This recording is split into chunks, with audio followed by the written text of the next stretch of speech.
Bonjour Catherine. Bonjour Damien. Et merci de nous accueillir ici. Alors je ne sais pas pourquoi on nous a mis un casque et une chasuble jaune fluo. C'est un site industriel, les véhicules hors d'usage c'est un déchet dangereux et donc c'est traité avec toutes les précautions. Ici on recycle uniquement des voitures? Non, pas du tout. On recycle beaucoup de choses, aussi les frigos, des choses en ferraille parce que c'est vraiment un chantier de ferraille. Et donc, mais pour les voitures, nous avons quand même des très beaux résultats en Belgique. Nous recyclons les voitures à 97,6%. Alors, quelles sont les étapes justement entre le moment où la voiture est sortie de service, désimmatriculée, et le moment où elle réintègre un nouveau processus de production? Ça se passe comment? Donc ça se passe dans un centre agréé. Nous avons 111 centres agréés en Belgique, dont ici il y a une. Et on va d'abord passer à la dépollution. C'est enlever tous les liquides, la batterie et les pneus. Et c'est ça qui est montré ici. Ouais. Et une fois que la voiture est dépolluée, on va démanteler la voiture, on va récupérer des pièces pour la réutilisation. Et puis, on va broyer le véhicule en 12 secondes. La voiture est complètement broyée en petits morceaux. Et puis, il y a encore 40 technologies pour récupérer la ferraille, les non ferreux, les plastiques. On est probablement dans l'été le plus pourri depuis 1936, qui est l'année de création de cette entreprise, d'ailleurs ici.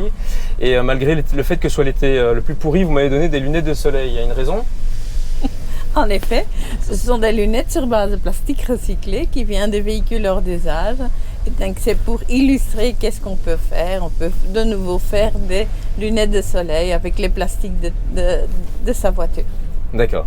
C'est très bien quand il y a du soleil, mais aujourd'hui je vois rien, donc on va peut-être les retirer. Quel est ce qui nous intéresse beaucoup dans le Mobility Studio, d'une manière générale, pas les voitures électriques, ça on en parlera plus tard, d'une manière générale, quelle est l'évolution du recyclage?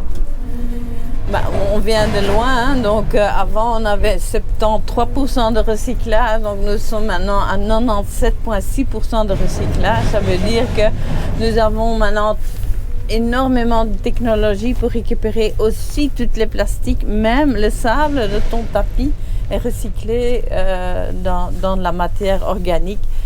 Donc on continue à avancer là-dedans et on voit aussi dans la nouvelle législation européenne que la prochaine génération des véhicules va être faite sur base de encore beaucoup plus de matériaux recyclés.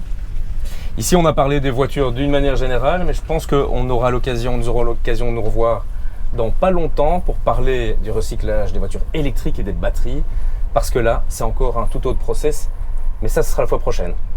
Oui, donc les voitures électriques, on a quelques centres agréés plus qui font aussi et qui sont formés pour faire aussi les véhicules électriques.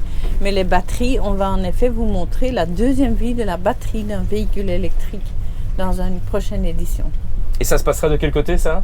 Ça se passera à Beringen et là on a une société, une entreprise qui transforme les batteries dans des stations de stockage énergétique pour remplacer les générateurs diesel.